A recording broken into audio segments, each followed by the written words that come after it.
Okay, my Thanksgiving Day, which is Saturday, down in Chiang Mai, and I went to Rimping, home of every product you're searching for, but you pay through the nose for.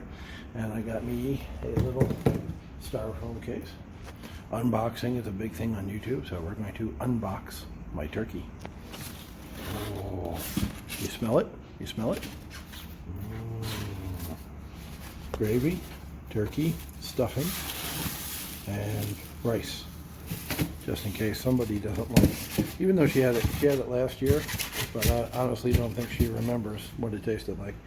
So you'll notice what's missing there is pumpkin pie. They didn't have it. I'm crushed. I'm crying. And they didn't have mashed potatoes or cranberry. So I got the cranberry, good old Ocean Spray, jellied, the good stuff, the crap in the can. I'm actually going to put that in the fridge to chill down for a little bit. I'm doing this in a hotel, in case you haven't noticed.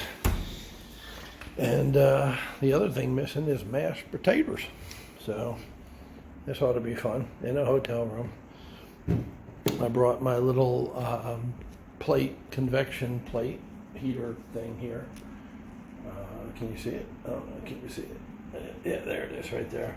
This thing heats up super quick, but it's got to be a metal pan. I actually tried it with like a non-stick pan that had rings around it and didn't work. So I'm going to peel and cut the mashed potatoes. I bought a peeler in Rimping. It was fucking $60, which $60 in America is not a lot of money at all, but in 2,000 baht in Thailand is a shitload of money. Knife, a kniff, which I kind of wanted one of these anyway, with the round wooden Japanese handle, the Santoku knife with the little ridges, makes it easy. So I'm going to use that to cut this up and to cut the turkey. I got plates, big paper plates. I got Maggie because you can't eat anything in Thailand without Maggie. It's the law. And fork. and another knife. Not just. I'm not gonna like eat my turkey with that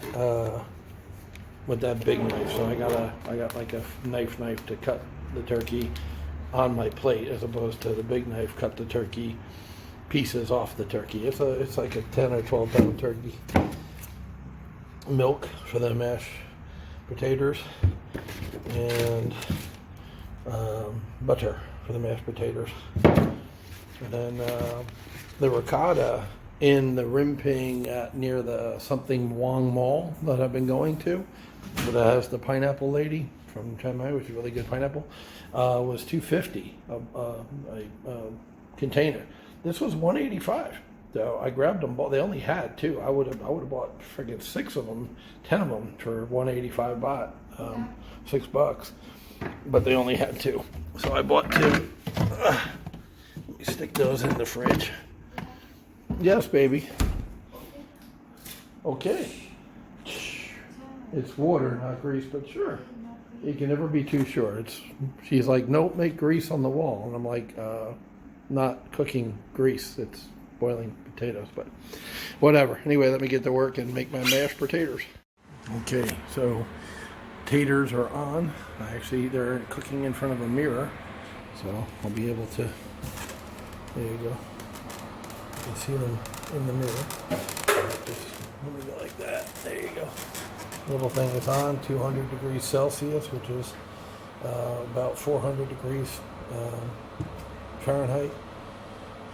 And they're starting to boil already. This induction thing really cranks. I mean, I started with cold water, and you can see it's already starting to bubble.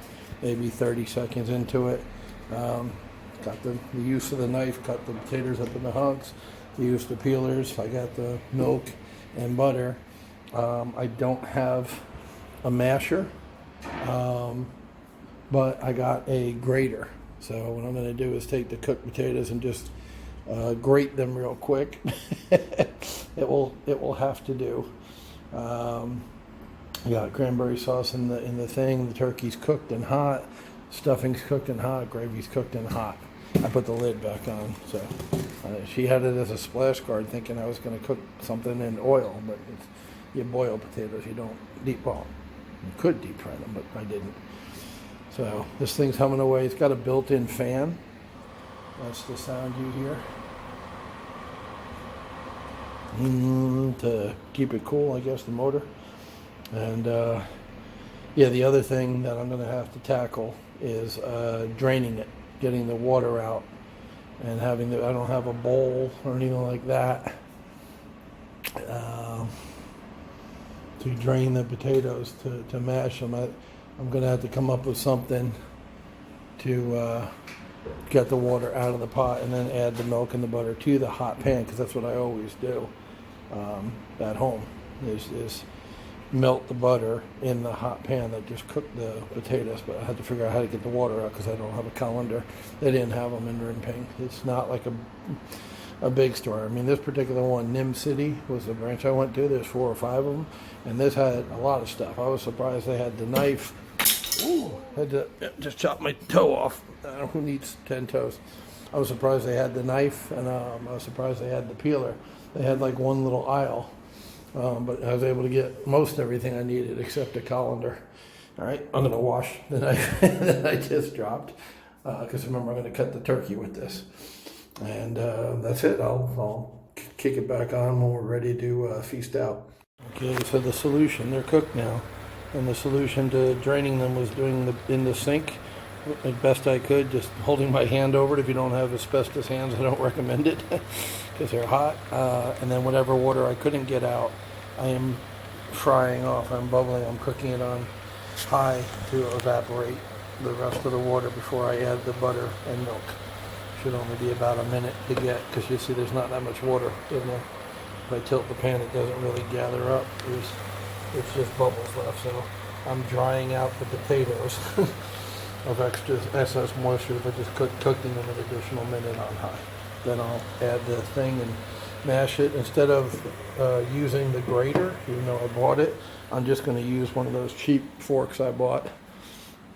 Just take the little tinny fork and mash the hell out of it. This is my masher for today. This will do the job.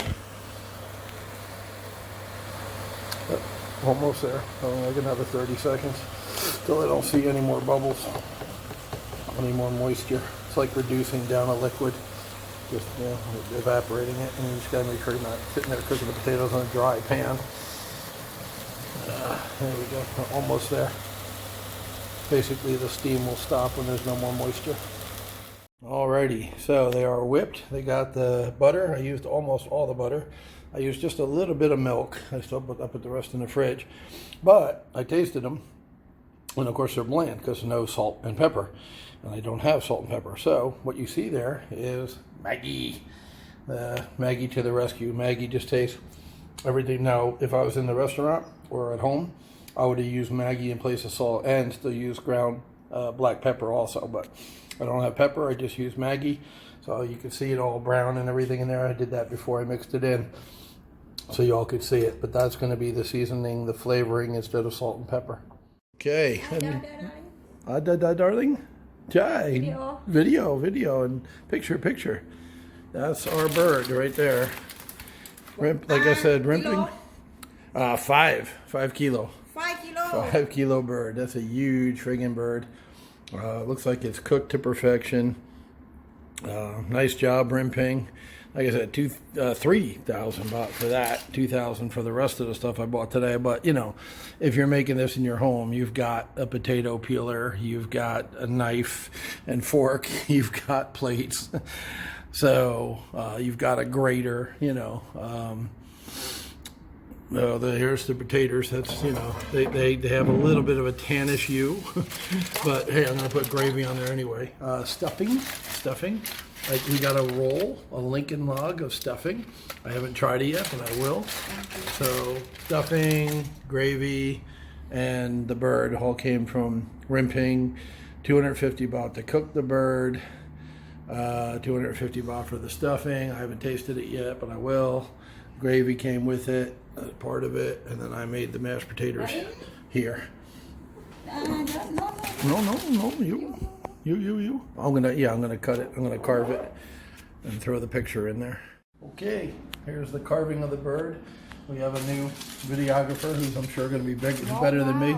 what you do is just find the breastbone. Five Right. kilo. 5 kilo bird, yeah, big. You find the breastbone right there. You can feel it with your finger, and you go just to the left of it, and you're gonna slice the breast off in one piece, and then make.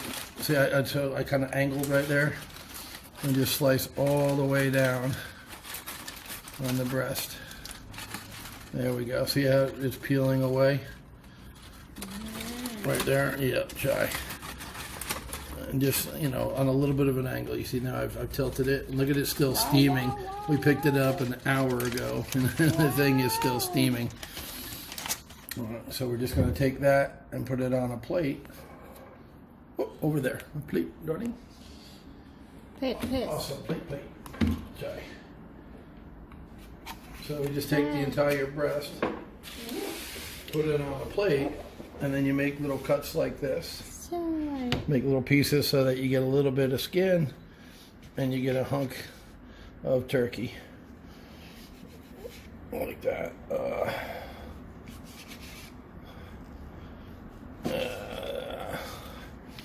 Definitely need to sharpen this knife on a whetstone. But, you know, it's a decent knife. It's getting the job done. It's actually better than the ones they have in the restaurant. So there you go. There's your turkey breast. Put a little gravy on that. Have a little mashed potatoes. Have some stuffing. Wow. Try. Good. Yeah. Gravy, stuffing, sweat. Okay. Sweat, cooking.